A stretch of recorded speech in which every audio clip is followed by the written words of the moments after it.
Southeast Radio's Business Matters with Karl Fitzpatrick. Well, by his own admission, Ronan Murphy is adept at identifying emerging trends.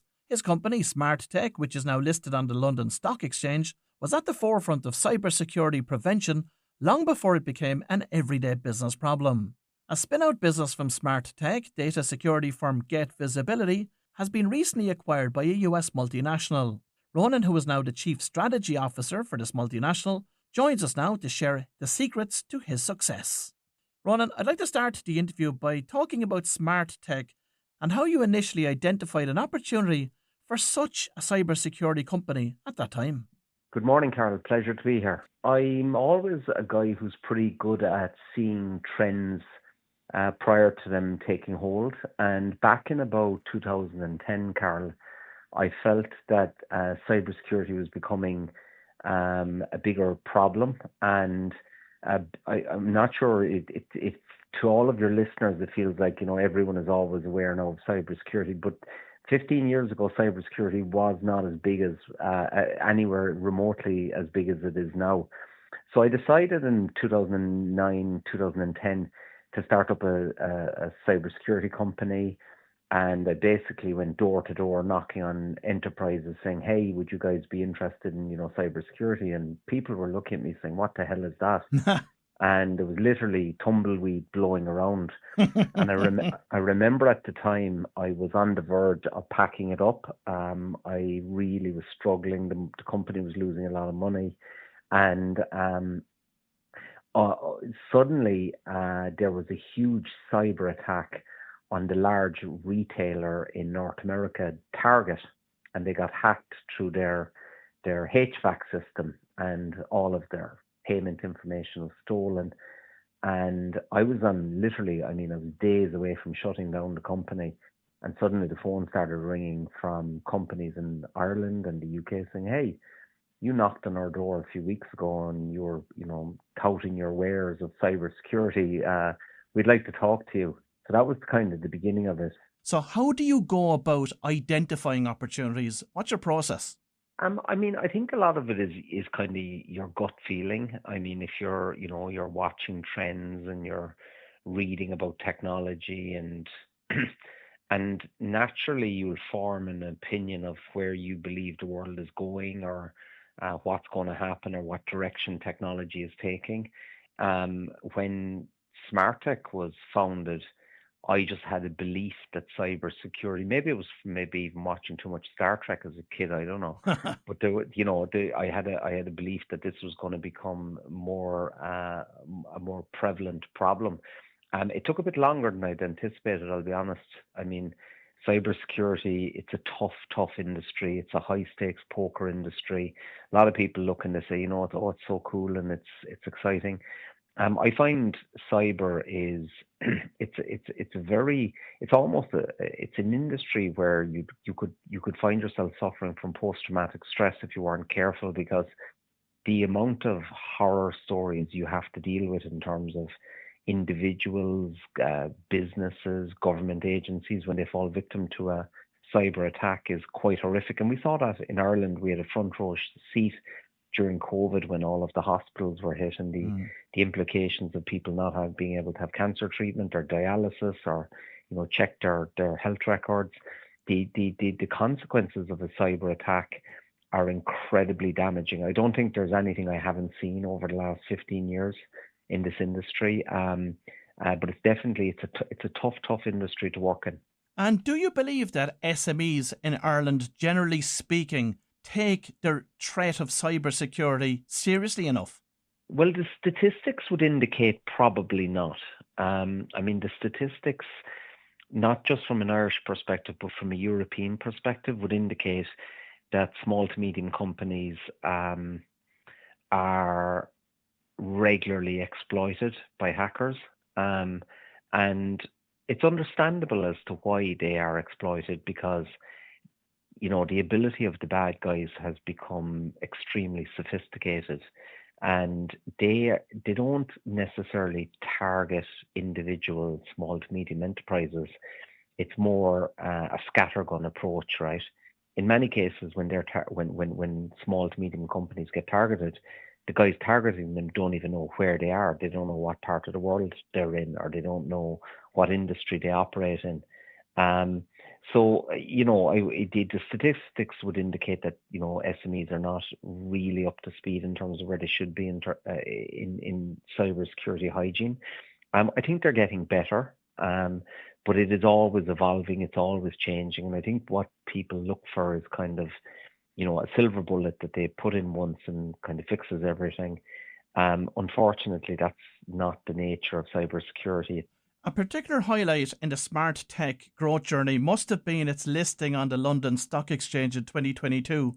At that point, what level of scale had the business achieved?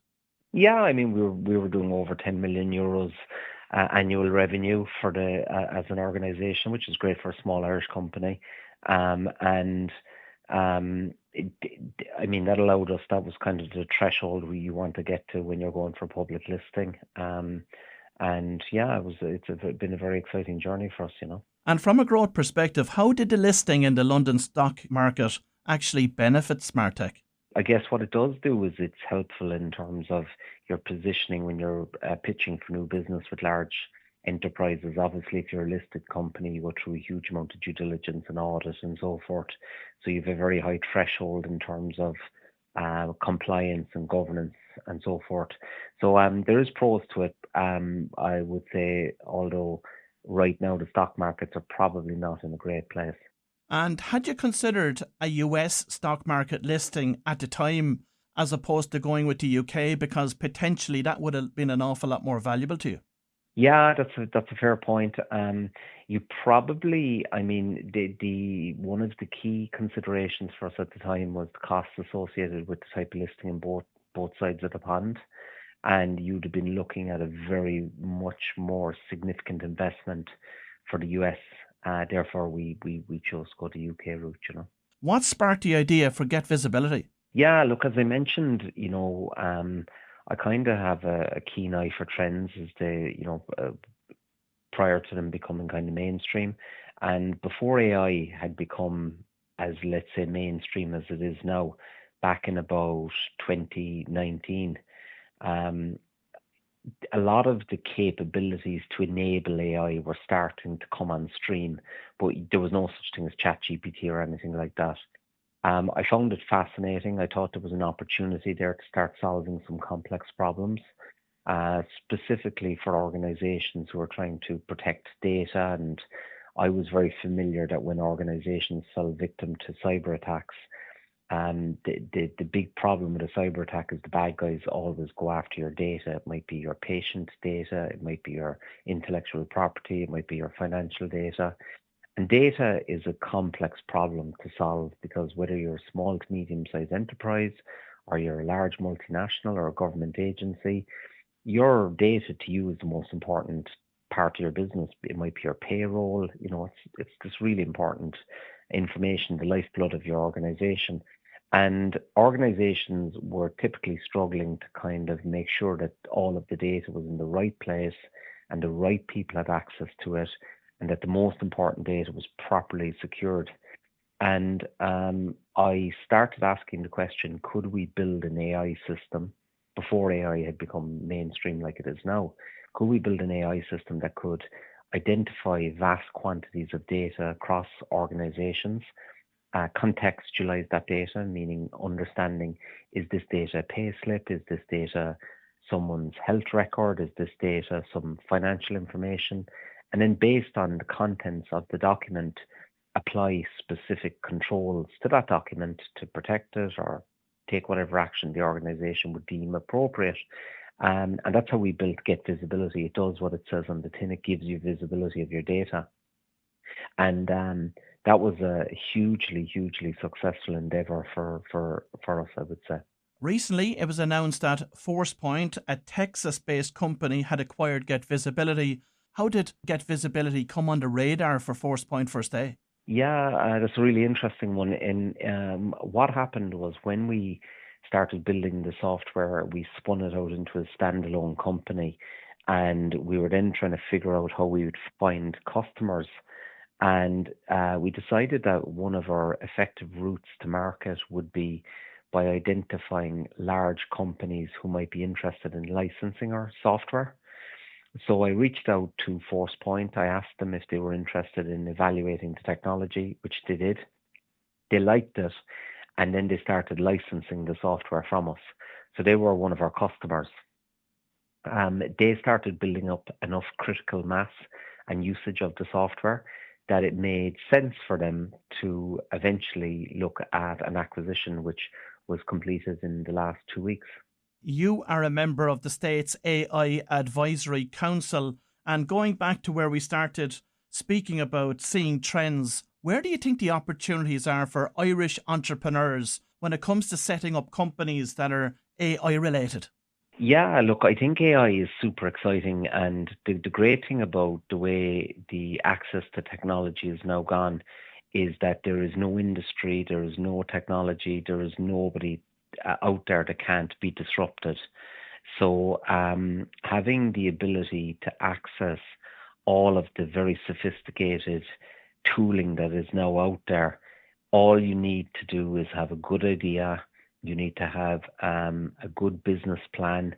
You need to have a strategic mindset, and if you've got and obviously resilience and determination. And if you've got those characteristics and plan in place, you have access to tooling, which in days gone by would have required you to hire 30 or 40 software engineers. You can now do the work of 20 or 30 people on your own with access to the right tooling that exists out there. So the world is really being turned on its head now.